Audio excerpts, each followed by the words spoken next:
Hello, friends and family of Grace Harbor. Glad you've joined us for another devotional today. I'd like to talk to you about Jesus washing the feet of the disciples today.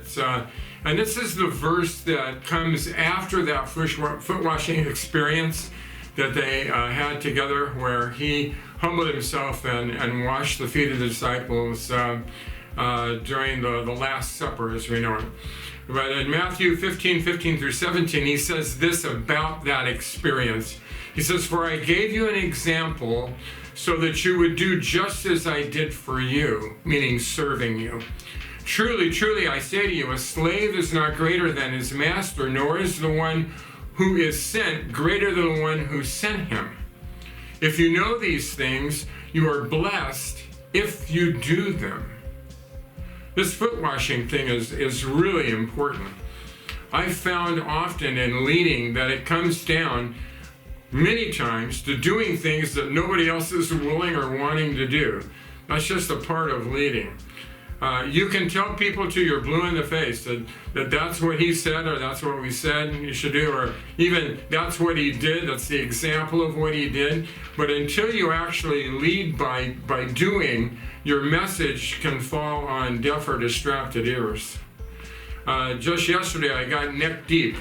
And neck deep in ministry is a position that serving potentially puts you in every time you try to serve. And in the life this time of a young man named Joseph, who had been hanging around our campus for a couple of weeks. He got food and he sat in our courtyard and he just kind of hung around a little, and I think he was camping out too. Then I heard that he was actually sleeping in the ditch next to the parking lot, and then next to the recycling dumpster by the back entry gate to our school, where parents park and drop off and pick up their children. You can imagine the scene that might create.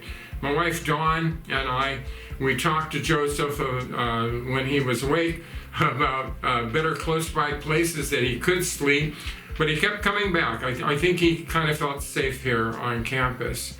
But realistically, that couldn't go on at the entry to the school. And the school would eventually need to, call the police according to their rules. And so after a couple of failed attempts during the day to counsel him to move forward, and then the last time I tried to wake him up, I couldn't wake him up very good, and couldn't arise and get him to arise. He just wasn't responding very well. And so I needed to call just to kind of do a wellness check on him. So I made that call to the police myself. And I was trying to tell him he had 30 minutes to get going. He couldn't do it. And so then my new favorite officer in the Tustin PD, Bonnie Breeze. I kid you not, her name is Bonnie Breeze. You can't make this stuff up. It's just part of the story.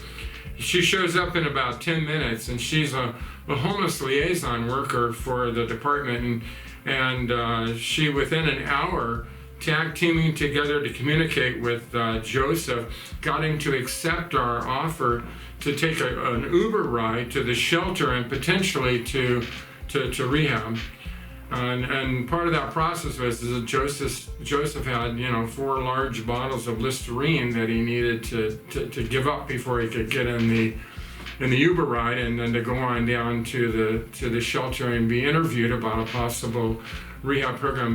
But he was so excited. But as I want to tell you this part of it and wrap up with this, as I was folding up his sleeping bag on the hood of my car, I had him sit in my car. And a young man from our staff, Noah, he brought him a fresh shirt that just came out of the dryer that he had cleaned up at the church, and also then came back out and brought him a bottle of water. The parents and the children were waving to Joseph and the officers goodbye, and as they came out of the gate, because what we explained is that we and the police were working together to help Joseph. Wasn't that a fresh picture that we could paint? As Joseph was getting in the Uber, he wheeled around and he spontaneously wrapped me up and the biggest hug that I think I've had in about 10 months. And he said, "Thank you, man." Smiles and tears all around, and children waving goodbye. Isn't that a picture? Washing feet, one life at a time. I hope we see Joseph again someday. That's not only what he said, what Jesus said, it is also what he did. And as my friend Greg often says, we should love God by serving others. And it was an honor and a blessing to serve Joseph just the other day.